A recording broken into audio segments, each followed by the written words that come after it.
Mesdames, Messieurs, bienvenue. 15 mois après son adoption, le nouveau code électoral au Bénin divise plus que jamais les populations et la classe politique. L'approche des prochaines joutes électorales n'aura guère aidé à dissiper les inquiétudes. Bien au contraire, face aux nombreux goulots d'étranglement apparents qui entraveraient la bonne marche du processus, la classe politique, sous la bannière des deux anciens chefs d'État, Nicéphore Zoglo et Thomas Boniaï, invite à un toilettage express du code électoral réformé avant le jour J. Le 28 avril, date officiellement retenue pour les prochaines élections législatives. Appel d'urgence de l'opposition à l'endroit de Patrice Talon et de son gouvernement. De la veille citoyenne aux pures provocations. Avec nos invités du jour, nous allons essayer d'apprécier la portée de ce thème au menu de votre émission 100% Bénin du jour. À ma gauche, Maître Sadikou Alao, avocat au barreau du Bénin. Il est le président de GEDES Afrique. Et c'est à ce titre que nous le recevons sur ce plateau. Maître Sadikou Alao, bonjour. Bonjour, cher ami. Et merci de répondre à notre invitation. C'est un devoir. Alors là, on est très flatté. L'homme, toujours sur plusieurs fronts, qui, quand la cause devient préoccupante, c'est se dégager. Très heureux. En face de lui, Nassis Ressou. Un bon moment par ici. Journaliste, il est le directeur de publication de Palmarès, le quotidien béninois d'information, d'analyse et d'investigation. Nassis Ressou, bonjour. Bonjour Joël, bonjour téléspectateurs. Et merci de nous rejoindre. C'est un plaisir partagé. À moins de 3 mois des élections législatives au Bénin, la classe politique, avec à sa tête celle de l'opposition, bien entendu, deux anciens chefs d'État du pays, Boniaï, Nicéphore Zoglo, exige l'amendement du code électoral. Et pour cause, le test de loi en l'état, dit-elle, cette classe politique, bien entendu, risque d'entacher la transparence du prochain scrutin législatif. En dehors du code électoral, la charte des partis politiques a également été indexée. Ce fut à la faveur d'une conférence de presse à laquelle ont pris part aussi bien les acteurs politiques qu'une bonne frange de la société, les différentes composantes en tout cas. Avant de nous retourner vers nos invités du jour, chers téléspectateurs, nous allons vous inviter à suivre ce qu'on pourrait considérer comme la quintessence de cette sortie médiatique. Et ensuite, nous allons revenir amplement sur la portée du thème au menu. Avec la complicité de la régie, je vous invite donc à suivre le porte-parole de circonstance de cette conférence de presse. Le gouvernement, la Cour constitutionnelle, la Commission électorale nationale autonome, le ministère de l'Intérieur et de la Sécurité publique et la majorité mécanique de Patrice Talon nous acheminent vers une crise sans précédent dans l'histoire de notre démocratie, si enviée dans le monde. Les déclarations du ministre de l'Intérieur et de la Sécurité publique, M. Saka Lafia, en évoquant l'institution d'une mesure transitoire non prévue par la loi, constituent une atteinte grave et inacceptable à la loi portant charte des partis politiques et au code électoral. C'est dans le souci d'éviter l'impasse électorale en préparation et le désir de maintenir durablement la paix dans notre cher pays que l'ensemble de la classe politique de l'opposition lance un appel au gouvernement à 1. Annuler sans délai l'introduction frauduleuse du dit certificat de conformité inventé par la Cour constitutionnelle dans sa décision EL 19-001 du 1er février 2019 et n'ayant aucune base légale, ne figurant ni dans la charte des partis politiques ni dans le code électoral. 2. Délivrer sans délai les récépissés provisoires à tous les partis politiques ayant régulièrement déposé leur dossier au ministère de l'Intérieur. 3. Arrêter la mascarade observée dans la délivrance du quitus fiscal. La Cour constitutionnelle, la Commission électorale nationale autonome, en introduisant subrepticement le certificat de conformité, viennent ainsi de se discréditer et de se disqualifier dans le processus électoral, nous conduisant aux élections législatives du 28 avril 2019 dans un climat qui manque de sérénité et de transparence. Face à cette situation grave, marquée par le blocage du processus électoral, les forces politiques de l'opposition et les forces vives de la nation invitent instamment le gouvernement, la Commission électorale nationale autonome et la Cour constitutionnelle à arrêter les tentatives de passage en force en évitant et en introduisant frauduleusement des pièces illégales à l'instant du fameux certificat de conformité. Deuxième point, à réunir sans délai toute la classe politique pour la recherche des conditions consensuelles à un amendement en procédure d'urgence du Code électoral afin de corriger toutes les malfaçons normatives, les dénis démocratiques notamment, l'article 242 et les dispositions d'exclusion qu'il comporte. Nous prenons à témoin la CEDEAO, le Forum des anciens chefs d'État, l'Union africaine, les Nations unies et toute la communauté internationale sur la gravité de la situation inédite qui est créée dans notre pays, le Bénin, en cette veille des élections législatives du 28 avril 2019. En tout état de cause, les partis politiques de l'opposition mettent en garde le gouvernement et la Cour constitutionnelle et les rendent responsables des troubles qui découleront de leur entêtement. En effet, la réforme du système électoral a échoué, il faut vous le dire, et celle du système partisan a également échoué. Devant ce double constat d'échec, attesté par le gouvernement à travers les déclarations de son ministre de l'Intérieur, M. Sakalapia, la voix de la sagesse recommande que le pouvoir talon recule. Car nulle part au monde, il n'existe de démocratie sans partis politiques légaux à la veille d'un scrutin. Nous déclarons ouvertement, publiquement, de manière solennelle et avec la gravité patriotique qu'il sied en de pareilles circonstances, au président Patrice Talon que sa responsabilité personnelle est engagée en sa qualité de chef de l'État.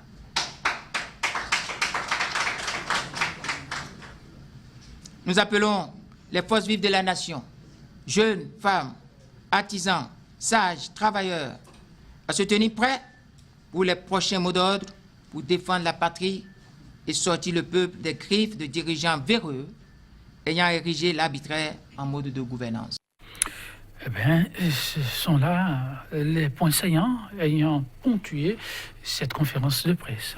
Maître Sadikwa, là-haut, j'aimerais bien me tourner vers vous. Le président du GDS Afrique, mesdames, messieurs, qui vous souviennent, avait sorti un communiqué alertant sur les dangers qui planeraient sur la démocratie béninoise au regard toujours de ces deux grandes dispositions qu'il faille forcément réviser, disait en filigrane le GDS Afrique. Alors, GDS Afrique, comment a-t-on accueilli cette sortie des acteurs dits de l'opposition? Bien, je commencerai par vous dire que cette réaction des partis d'opposition nous paraît tout à fait légitime, mais elle aurait pu arriver beaucoup plus tôt. Beaucoup plus tôt. Beaucoup plus tôt, parce qu'il y a très longtemps que le verre est dans le fruit. Et nous avions déjà, avant notre dernier communiqué, là, auquel vous faites allusion, nous avions déjà produit un premier communiqué alertant sur la situation. Parce que, en fait, on a promis de corriger le système partisan. C'est bien ça. À travers les réformes. Mais de quoi se plaignait-on au Bénin pour dire qu'il était nécessaire de corriger le système partisan? On disait qu'il y avait pléthore de partis politiques.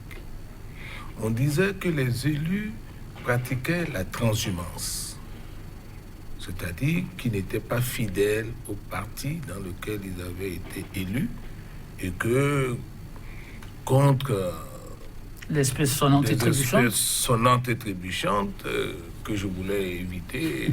J'ai compris. Et maquiller un peu. les élus allaient régulièrement à la rivière. C'est ce qu'on a voulu corriger. Mais regardez dans la réforme qui a été adoptée. Qu'est-ce qui permet de penser qu'il y a la moindre correction de ces mots? Pléthore de partis politiques, ça existe. La transhumance a été renforcée, mais mieux, les électeurs ne connaissent plus leurs élus. C'est-à-dire que vous allez à des élections législatives dans votre localité, ce n'est pas le leader local qui a obtenu la majorité qui va vous représenter à l'Assemblée nationale. Donc, les nouveaux députés n'ont même plus l'obligation de rendre compte aux populations. Ils dépendent de quelqu'un qui est une hypothèse et on renforce le financement des élus et leurs servitudes. Vous parlez là déjà des points incriminés. Mais Oui, vous parlez des formations politiques qui n'auraient pas été revues à la baisse, mais là, est-ce que le président du GDS Afrique ne reconnaît pas la justesse des choses? Parce qu'aujourd'hui, on n'a pu enregistrer que 10 formations politiques. C'est déjà un pas, non? Les 10 formations politiques enregistrées, vous conviendrez avec moi que nous sommes toujours dans la fiction. C'est parce que on a obligé d'abord à dire qu'il faut un montant donné pour se présenter aux élections, que on n'a pas grand monde. Lorsqu'on passe de quelque chose de l'ordre de 500 000 à 1 million à 200 millions, après avoir asséché toutes les citadelles, vous ne vous attendez pas à ce qu'il y ait beaucoup de partis politiques. Mais ce n'est pas tellement cela le problème. Le vrai problème, c'est que quand on ait un petit nombre de partis ou qu'il y ait des alliances, le problème reste le même si on n'a pas une intention maligne. Quand on parle de blocs, les blocs que vous voyez, c'est des partis politiques qui se mettent ensemble et ça n'ira pas loin. Ça durera le temps d'une élection. Les partis existeront toujours. En fait, d'autres pays dans notre sous-région ont eu des pratiques différentes pour faire en sorte que le nombre de partis soit réduit. Ce n'est pas une affaire de sous. D'abord, c'est une affaire de représentation par localité, contenue dans la loi, et d'obligation faite aux partis d'avoir des bureaux et des représentants dans chaque localité. Et oui, le verre est dans le fruit, comme vous le soulignez. Vous avez le Ghana à côté. Ah oui. Ah bien, aujourd'hui, ces acteurs de l'opposition, après avoir traîné les pas, parce que manifestement, c'est bien de cela qu'il est question. Le président de GDS Afrique déplorait le fait que ce soit que maintenant que cela donne de la voix. Mais ils l'ont fait. On revient alors sur le contenu. Vous avez suivi, Narcisse Ressou, cette sortie des acteurs de l'opposition. Une sortie tardive, mais est-ce opportune? Oui, tout le monde réclamait depuis des lustres que cette opposition réagisse parce que affaire de quitus fiscal, ça ne date pas d'hier, affaire de code, ça ne date pas d'hier, réforme du système, tout cela ne date pas d'hier. Donc les gens voulaient une réaction forte de l'opposition depuis lors. Elle est tardive, mais je viendrai dire maintenant qu'elle est opportune. Simplement parce qu'aujourd'hui, vous remarquerez que les auteurs même de ces lois, ceux qui ont été juste des instruments, qui n'ont pas été élus du peuple, qui n'ont pas agi en toute liberté, qui ne se sont pas demandé, mais ce qu'on m'envoie, les propositions de loi ou ce qui est envoyé à l'Assemblée nationale pour être voté, est-ce que ça concourt à ceci ou à cela, qui ont été juste des envoyés par un gouvernement et non pas le peuple, pour aller voter, eux aussi aujourd'hui, ils se trouvent en difficulté. C'est pourquoi je dis, elle est une réaction tardive, mais elle vient au moment où tout le monde a le dos au mur. Que ce soit ceux qui n'étaient pas pour, et que ce soit même les auteurs de ces lois, vous entendez bien que des députés aillent s'asseoir à la Sénat pour demander à ce qu'on leur explique une loi que même ils ont votée. Vous voyez déjà l'incongruité de l'acte posé. Et je dis, ces députés qui ont formé le BMP jusqu'au président de l'Assemblée, ils ont péché. Et les mots utilisés par Candidat Zanaï ou bien par l'opposition dans cette déclaration, ces mots-là sont à juste titre, ces mots-là sont tombés à juste titre. C'est-à-dire l'impasse, le pouvoir actuel avec le BMP, tous les députés, la soixantaine, qui ont conduit la BAC de cette manière, aujourd'hui sont en train de nous conduire dans l'impasse. Vous voyez une loi en un article où tout le monde interprète à sa façon, la Cour interprète, la Sénat interprète, les députés interprètent, chacun interprète, les hommes de droit interprètent. Il y a 1000 interprétations et c'est avec ça qu'on va à une élection. Mais comment ça? Ça peut se passer où? Et là, on se demandait aussi, quand ces gens faisaient les réformes, on se posait la question, mais qu'est-ce qui fait l'urgence? Imaginez que par rapport au code électoral, qu'on a fait un séminaire qui, je vais appeler ça séminaire ou je ne sais quoi, qui a commencé à 9h et qui a fini autour de 14h ou 15h. Et au cours de cette séance, on a fait déjeuner, on a fait pause, on a fait café. Mais vous monnayez les pièces, là. Sincèrement. Et au cours de cette séance, les gens disaient, mais le temps est insuffisant. Mais j'incrimine le député Abimbola qui conduisait tous ces travaux-là, qui disait non, à l'Assemblée, on va parachever. Aujourd'hui, on en est où? Il est allé s'asseoir à la Sénat pour qu'on lui explique une loi que lui-même il a votée. Mesdames, Messieurs, malheureusement, c'est l'image que les députés ont renvoyée au monde entier. C'est effectif. Aujourd'hui, le débat continue de faire rage. Et là-dessus, ces acteurs de l'opposition, en donnant de la voix hier, Maître Sadikou Alao, ont demandé à ce que les deux tests à polémique soient revus. D'abord, pour aller graduellement, ils parlent de certificat de conformité qui, pour eux, est anticonstitutionnel, illégal, car non régi par aucun test de loi et qui ne saurait pour eux être imposé dans un contexte comme celui-ci. Ils demandent que ceci soit rapporté au plus tôt. Mais ce qui aura singulièrement retenu l'attention, c'est cet appel à l'amendement au plus tôt du code électoral. Maître Sadikou Alao, comment appréciez-vous ces doléances? Ce n'est pas étonnant parce que toute la législation incriminée, comme je vous le disais tantôt, est une législation de circonstance. La loi ne peut pas être subjective, elle doit être objective. Vous continuez de dire qu'elle est subjective, ce qui a été fait là? Mais bien sûr, si c'était fait clairement et dans l'intérêt général, il n'y aurait pas autant de complications pour la comprendre. La loi, surtout en matière d'élection, doit être en mesure d'être abordée et comprise de tous. Si vous avez une loi qui pose des problèmes de compréhension, c'est qu'il y a des astuces cachées dans la loi. Alors qu'en matière d'élection, il faut de la transparence.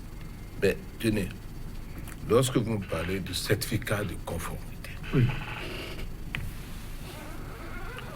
Lorsqu'on finit de faire une loi et qu'on dit qu'on doit donner, lorsqu'on dépose son dossier, un document provisoire et après inscription, et disons, après que le journal officiel ait publié les éléments de ce parti, on donne une attestation définitive. Donc, le parti est reconnu en tant que tel. D'où vient l'immixtion du ministère de l'Intérieur pour donner une autre attestation alors que le parti n'est censé exister qu'en vertu des dispositions de la loi. Le ministère de l'Intérieur peut-il créer à lui tout seul de nouvelles dispositions pour valider un parti politique? La Sénat peut-elle en créer? La Cour constitutionnelle a-t-elle un tel pouvoir pour légiférer? Ce sont des questions qui s'imposent désormais? Mais tous ceux qui légifèrent dans le domaine sont incompétents. La loi est claire sur ce qu'il faut faire. Ces rattrapages-là ne peuvent conduire les gens qu'à penser que il y a des combines dans les ateliers. Comment peut-on faire des élections crédibles en laissant le public penser qu'il y a des structures qui peuvent prendre des dispositions de rattrapage pour aider certains ou les uns et les autres. Lorsqu'on crée une telle ambiance, d'abord, le commun des mortels se dit, ce sont des arrangements entre copains. Et aucun parti politique sérieux ne peut adhérer à de telles pratiques. Et encore moins nous, qui, depuis plus d'une vingtaine d'années, travaillons à la transparence des élections. C'est très malheureux pour ce pays. Oui, beaucoup pensent que le Bénin est tombé très bas là-dessus, mais Nassis Ressou, quand l'autorité explique que ces dispositions ont été prises rien que pour permettre de mieux rasseoir la transparence dans le jeu et permettre que ce soit ceux vraiment responsables qui puissent compétir, car ce dont il est question, il s'agit de l'avenir d'une nation, et là-dessus qu'il ne faut pas se permettre de confier de telles charges à n'importe qui. L'autorité, même si on parle de légalité, a-t-elle mieux fait que de penser à un tel dispositif? Non. L'autorité, Maître Lao l'a dit tantôt, l'autorité ne peut pas se lever de son propre chef et faire sa loi. C'est tout à fait de l'irrégularité, notoire d'ailleurs. Et étant donné qu'ils sont les mêmes, parce que c'est le même groupe, qui sont les mêmes à faire envoyer leurs tests, nos lois qui ont été votées, mais sans prendre en compte ce qu'ils veulent aujourd'hui introduire dans le dispositif, ce qui voudra dire, vous pouvez faire 1001 calculs pour contourner les uns, pour faire les deux, pour jouer à la mesquinerie, il y a toujours une pièce qui vous manque. C'est en cela que nous devons faire attention et tout faire dans la légalité. Parce que, comme Genotin l'a dit une fois, ce sont des gens, ceux que nous avons au pouvoir maintenant, ce sont des gens, quand ils arrivent au feu rouge et ils voient qu'ils ne peuvent pas passer, ils disent « cassons le feu et évoluons ». Ils ne veulent respecter aucune disposition. Et c'est en cela que je m'inquiète. Parce que quand vous voulez... Non, mais avant d'évoluer, est-ce qu'on doit rappeler cette célèbre formule de Genotin aujourd'hui? En son temps, beaucoup ont élevé le ton pour dire, mais comment une autorité peut-elle tenir de ces genres d'assertions? Donc on a des chefs qui, quand ils arrivent au feu, et vous répétez ça? Bien sûr. Casse le feu. Oui, mais on est là actuellement devant la situation. Quand on arrive au feu rouge. Ça vous étonne vraiment? Oui, sérieux? Avec tout ce qui se passe? Ah non, mais peut-être que nous ne vivons pas la même chose là. Mais nous avons entendu des autorités qui le disent, la main sur le cœur. Ce qui se fait aujourd'hui, c'est pour la quiétude. Vous voyez des gens qui sont dans une certaine précipitation, dans leur propre calcul, dans leur propre jeu, pour pouvoir s'enraciner et rester et mettre leur règne, ont fait des lois et disent que c'est réforme. Et aujourd'hui, ils voient qu'il y a des goulots d'étranglement pour eux-mêmes et qu'ils ne peuvent pas passer. Et du coup, à la barbe de tout le monde, on sort de nouvelles dispositions, alors qu'il faut légiférer, alors que ça doit venir du Parlement. Et aujourd'hui, on me dit, voilà, certificat de conformité, on crée ça. Est-ce qu'ils sont pas là en train de casser le feu rouge pour passer? Il y a un feu rouge qui est là. Et soit vous revenez en arrière, soit vous réunissez tout le monde et vous revoyez la donne. Mais on dit non, on sort d'une nouvelle disposition. Et c'est comme ça que ceux-là ont toujours évolué. À chaque fois, quand ils arrivent au feu rouge, ils ne veulent pas s'arrêter. Ils disent, cassons le feu et passez. Mais quand on fait ça, c'est ça l'opposition a soulevé, c'est nous conduire à l'impasse. Et ce ne serait pas du tout bien. Et seul Patrice Talon serait responsable de ce qui en découlerait. Et c'est bien grave parce que, vous voyez, j'allais le dire tantôt, vous m'avez coupé, quand ces gens-là devaient prendre le pouvoir, ils sont allés même à traiter l'État de voyous, de république bananière, qui ne respectent pas la loi. Mais aujourd'hui, ceux qu'ils exposent à la face du monde entier, ceux qu'ils exposent à tous les Béninois, je dirais, on a connu de républiques plus bananières que celle que nous vivons aujourd'hui. Vous dites? Bien sûr. Le Bénin n'a pas connu de république? Oh là là. plus bananière que celle que nous vivons aujourd'hui, c'est parce qu'on a mis la dictature et la force dedans. Non, je veux situer et préciser ceci. Chers téléspectateurs, les invités que vous recevez chez vous aujourd'hui, vous l'avez constaté, ce sont des hommes d'un certain profil. En tout cas, pas des politiques. Et c'est à raison pour pouvoir mieux comprendre la portée de ce qui se joue actuellement. Alors, je me retourne vers Narcisse Ressou pour savoir, parce que les mutations, ça vient un beau matin. Narcisse Ressou, vous demeurez toujours professionnel des médias ou bien vous êtes acteur politique? Non, vous m'avez vu sur liste électorale. On veut savoir. Voilà. Alors, Pas du tout. c'est l'analyste qui parle. Sérieux. Mais vous savez, beaucoup ont mis du temps à dire, mais qu'est-ce qui se passe? Regardez comment des députés ont été arrêtés. Regardez comment on a livré des députés dans ce pays. Et quand on les prend par la voie A, on voit que ça bloque, parce que sans même lever leur immunité, on les a pris.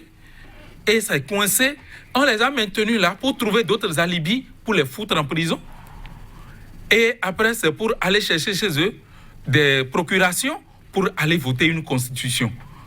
Vous voyez dans quel état nous sommes. Il faut nous replonger dans des choses qui font. Il y a beaucoup de drames, beaucoup de choses qui se sont passées et nous avons pris peut-être le temps d'oublier que le désordre auquel nous assistons a commencé il y a bien longtemps.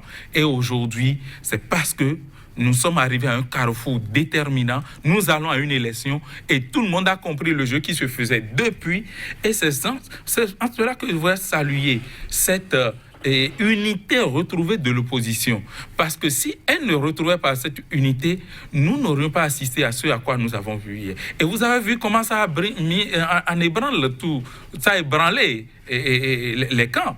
Parce que les gens faisaient leurs déclarations là-bas, ils n'ont pas fini. Et on envoyait partout sur les réseaux sociaux d'autres déclarations en leur nom. On dit que Boni a dit ceci, le candidat Zana a dit cela. On a suivi des choses surréalistes sur les réseaux sociaux. Donc, ça prouve quand même que cette unité trouvée a commencé par déranger. Et c'est ce qu'il fallait depuis. Maintenant, c'est arrivé. Moi, je me suis dit, même les députés du BMP qui ont fait ça, aujourd'hui, ils sont en train d'applaudir. J'en ai vu hier. Qui ont applaudi cette sortie? Ah ben, parce que il ne sait pas s'il aura le quitus fiscal. Il y a quand même une question. Il ne sait pas s'il aura le quitus fiscal. Malgré qu'il l'a déposé tout, il ne sait pas s'il aura. Il ne sait pas si le sélectionneur va le mettre sur la liste pour jouer. Maître Alao et Francis, je vous pose la même question, mais je commence par Maître Sadiko Alao. Face à cette euphorie, une certaine joie retrouvée en retrouvant des acteurs de l'opposition, fait la sortie qu'il y a eu à faire là, est-ce qu'on doit se réjouir? Quand on sait aussi qu'il y a quand même un impératif qui est là, une invitation, par exemple, à annuler ce certificat, une invitation à aller à l'amendement du code électoral, alors qu'on est aujourd'hui à la veille du scrutin. Dans 2 jours, le jeudi plus précisément, commencera ce qu'on a appelé l'enrichissement des formations politiques pour l'acceptation ou en tout cas la réception des dossiers de candidature. Est-ce qu'on peut faire une sortie dans un délai comme celui-là? Excusez-moi de faire un peu de rétrospective, de vous faire regarder, dans le rétroviseur. Quand on dit que la République est plus que bananière, et depuis très longtemps, ça vous a étonné. Mais oui. Dans combien de pays vous avez vu mettre de la drogue dans un conteneur qui ne vous appartient pas? Mais vous allez dans quel dossier? Et qu'on vous accuse, vous d'y avoir mis la drogue. Le conteneur ne vous appartient pas juridiquement. On vous accuse d'y avoir mis la drogue.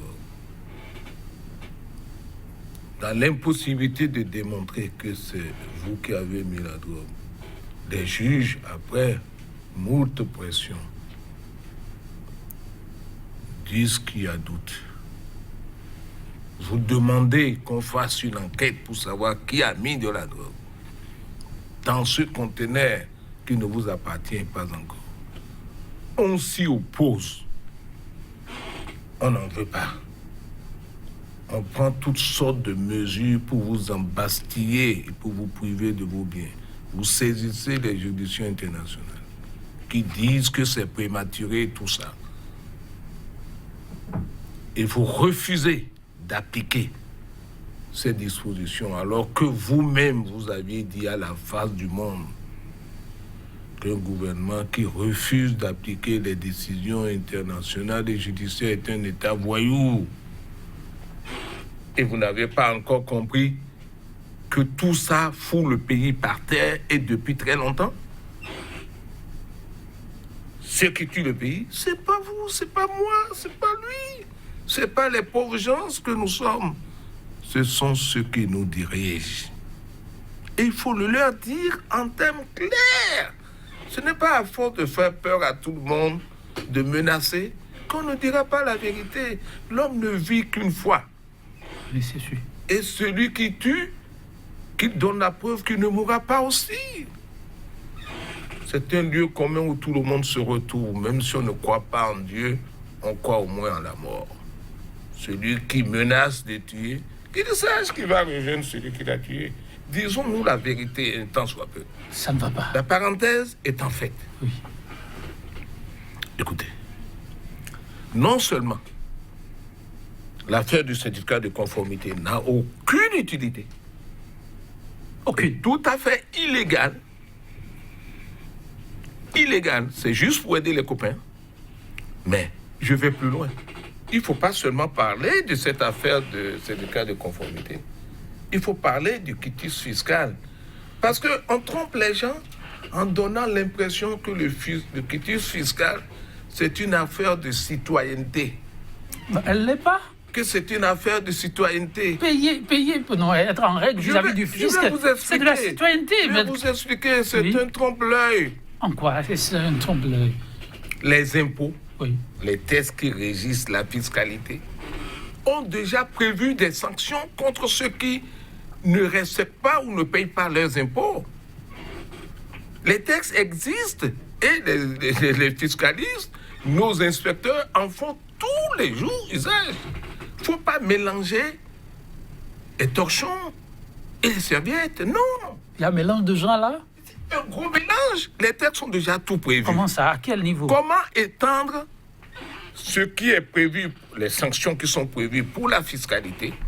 Comment créer de nouvelles sanctions en amenant la fiscalité dans la politique? Et en créant l'idée de la double peine. C'est-à-dire que le fisc vous poursuit et vous êtes devant les tribunaux pour contester un impôt. Voilà que, au cours de la contestation, vous avez besoin de votre quitus fiscal qu'on a imposé. Quelle va être votre situation? Ça va être une décision subjective. Peut-on vous donner le quitus fiscal alors que vous discutez de la validité de l'impôt? J'ai reçu quelqu'un hier seulement qui me disait, mais on a fait passer l'impôt sur ma résidence du simple à une multiplication par 10. Du simple? Oui. Il dit, Par 10. Il dit, je payais 100 000 et on m'a dit que désormais, la valeur de la maison que j'occupe m'oblige à payer 1 million d'impôts. Il vous a montré les papiers? Mais oui, et il a dit, j'ai écrit au fisc. Il dit, mais c'est pas possible. On dit, mais c'est l'évaluation. Si vous êtes dans cette période d'évaluation et que vous voulez être candidat, on vous demande le quitus fiscal. S'il n'y a personne pour dire aux gros fonctionnaires qui délivrent le quitus de vous le délivrer, est-ce que vous aurez votre quitus fiscal? Faut-il être simplement pauvre pour être candidat? Parce que quelqu'un a payé les 200 millions? Ou un honnête citoyen qui croit pouvoir servir sa nation et qui, nonobstant l'imposition des 200 millions, va s'endetter ou vend certains biens pour pouvoir être candidat, on lui oppose la double peine du quitus fiscal. Comme si les impôts, la législation sur les impôts, n'avait pas déjà prévu ce qu'il faut pour sanctionner ceux qui ne payent pas les impôts. Et toute la procédure, y compris devant les tribunaux. Si on refuse de vous délivrer le quitus, vous vous adresserez à qui? Il saisit les juridictions à nouveau. Dans quel délai? Ah oui, Pour pouvoir être candidat. impossible. Donc, c'est une démarche totalement subjective, inopportune et difficile. Les acteurs de l'opposition, en sortant au regard de tous ces problèmes manifestes qui crèvent les yeux, demandent à ce que la classe politique dans son entièreté, avec l'aval bien entendu des autorités, puisse s'asseoir. un impératif? Non seulement un impératif, parce que de toutes les façons, les lois fiscales, les lois électorales devaient être consensuelles. Ce n'est pas à imposer par un camp, même si c'est style majoritaire. En dépit des déboires qu'on constate aujourd'hui, où ceux qui sont supposés avoir proposé le texte demandent qu'on leur explique ce qu'ils ont proposé, même à l'adoption. Ce n'est pas simplement que le projet est venu du gouvernement, c'est-à-dire que c'est eux qui ont présenté, ils ont dû présenter des choses qu'ils ne connaissent pas. Bon, c'est d'une banalité dans les républiques bananières. Oh non, maître. Mais bien sûr, dans les républiques bananières, c'est normal que quelqu'un présente un texte et le fasse voter et n'en connaisse pas la teneur. Pourtant, nous avons affaire à des gens qui ont fait des études supérieures. Je ne veux nommer personne. Comment un pays comme le Bénin peut en arriver là? En tout cas, le Bénin en est là, chez téléspectateurs. Oui, Nassis Ressou l'appelle l'autre, parce que ça fait un autre point de ces acteurs de l'opposition, et qu'on arrive à l'amendement du code électoral. Mais ceci, suite à un travail consensuel, toute la classe politique assise pour en débattre. On est à la veille du dépôt des dossiers de candidature. L'appel pour vous est-il recevable? Ça devrait l'être. Ça devrait l'être si on aime un tout petit peu ce pays et si on voudrait réellement travailler pour le développement. Parce que quand on commence dans un pays, dans une nation, pas se manger le nez, et de façon flagrante, c'est-à-dire quand on va au-delà et quand vous voyez l'avertissement de l'opposition demandant à ce que les populations se tiennent prêtes, et vous voyez, quand aujourd'hui vous discutez avec puis dames dans la rue, n'importe où, les bonnes dames ou bien les jeunes, les étudiants, et quand vous leur posez la question, quand vous parlez des questions électorales, leur seul il dit ceci: non, sincèrement, nous allons décourager ces députés-là qui ont voté des lois antisociales, des lois contre l'emploi des jeunes. Mais quand ils disent tout ça là, ils finissent par dire, mais ce qui inquiète, est-ce qu'il y aura la transparence? Est-ce que nous n'allons pas voter et ils vont comploter encore et puis nos voix ne seront pas prises en compte? Et quand vous voyez affaire de 10%, quand ils attaquent le code électoral à tous les niveaux, quand vous discutez avec qui que ce soit, les gens se disent non, nous allons nous exprimer. Mais par suite, ils se disent, mais est-ce que nos votes seront pris en compte?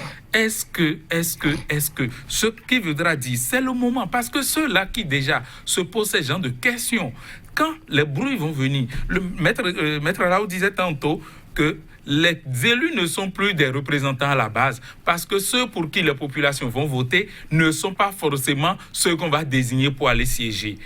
Et ces frustrations-là sont là. Et dans ce cas-là, quand ça va arriver, quand les gens s'inquiètent déjà de leur vote, quand ils trouveront une porte ouverte, ce sera facile d'y pénétrer. Et ce qu'il voudra dire, c'est un impératif. Si on aime ce pays, on doit revenir en arrière. Et là où ils ont péché, il ne faut pas tricher avec les intentions. Oui, on a dit consensus. Quand ils ont réuni les gens à Azalaï pour dire qu'ils veulent faire consensus, ils ont appelé société civile, opposition, mais ils ont fait du saupoudrage en ce moment. Et c'est ça qui nous rattrape. Parce que, je me rappelle, il y a plusieurs questionnements. Je salue Serge Prince Agbozian. Ce qui se joue là était intraitable sur certaines questions.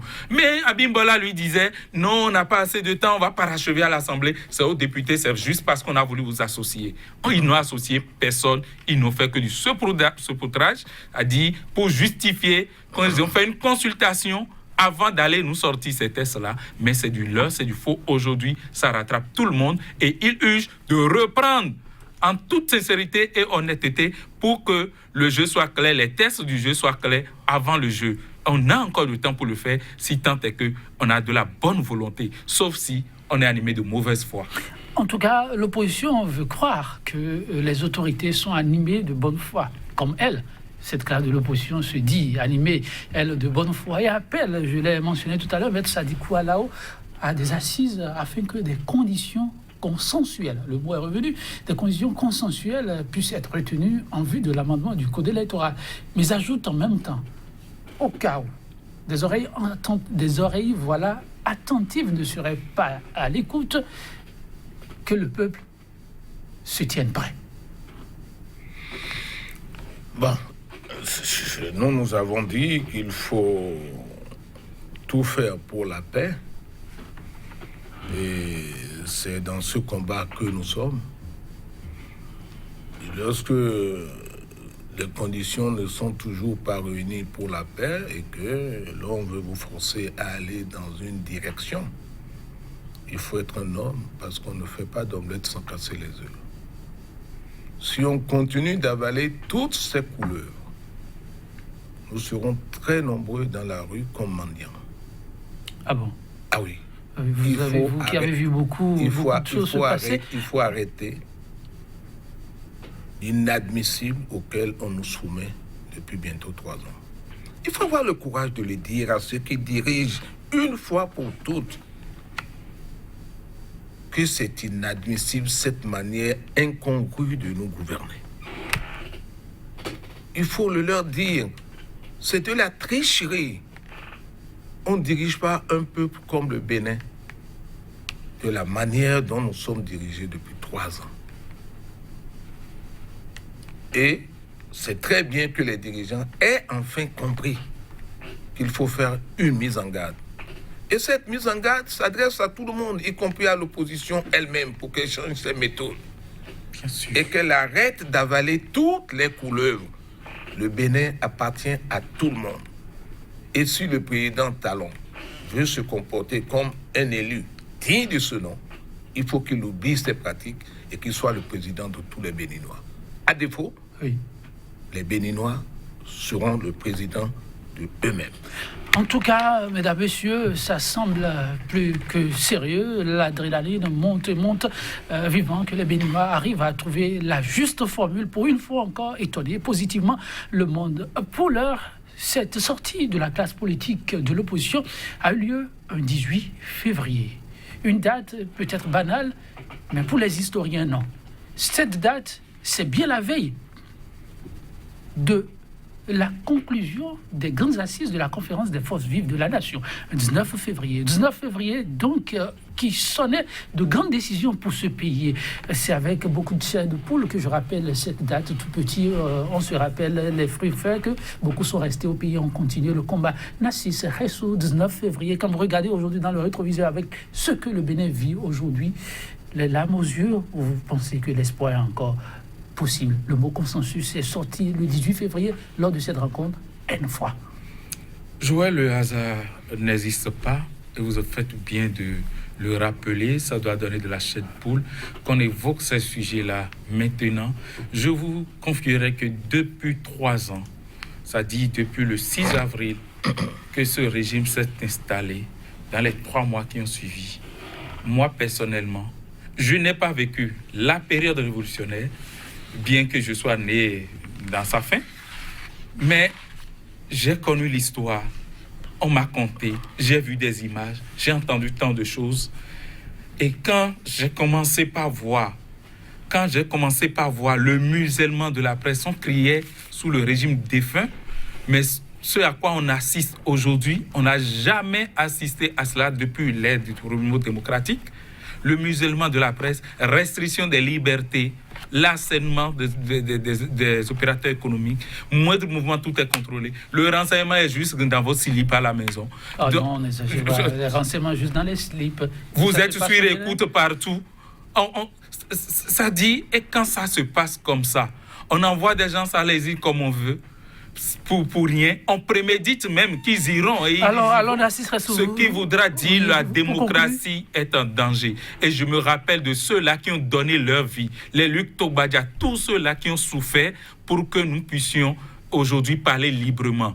Nous sommes en train de perdre ces droits et le peuple doit se réveiller. Le peuple doit se réveiller, oui. Mais on s'est dit quoi là, cette fameuse conférence, la date du 19 février, qu'avez-vous envie de dire au regard de ce que le Bénin vit actuellement? J'ai l'impression que ceux qui dirigent actuellement n'ont pas connu cette période, ou alors ils sont terriblement cyniques. Parce que s'ils avaient connu cette période et les engagements qui ont été pris par les uns et les autres, ils ne se hasarderaient jamais à ternir notre démocratie. S'ils avaient retenu les événements très importants de cette période, et s'ils avaient vécu sous la dictature qui l'a précédée, ils ne s'amuseraient jamais à devenir aujourd'hui des dictateurs. Merci, Maître Sadiko Alao. Merci aussi, Nassis Ressou, de nous avoir tenu compagnie, chers téléspectateurs. Vous l'avez compris, le temps est complètement parti. Le président du GDS Afrique avait tant à partager avec nous. Je vous le promets, en fonction de son agenda, nous allons, une fois encore, lui ouvrir nos studios. Pour le numéro de 100% Bénin du jour, nous allons devoir nous en arrêter là. Et vous accompagnez sur cette citation de l'autre grand homme du continent africain, on conclut toujours l'ancien chef d'État sud-africain Nelson Mandela. Cette citation a valeur d'exhortation qu'il a laissée, je vous la rapporte. Travaillons ensemble, dit-il, pour soutenir le courage là où il y a la peur, pour encourager la négociation là où il y a le conflit et donner l'espoir là où règne le désespoir. Mesdames, Messieurs, regardez. Et ces citations, peut-être comme brevière, ça pourrait être utile. À très bientôt pour un autre plateau de 100% Bénin, toujours avec la même disponibilité. Au revoir.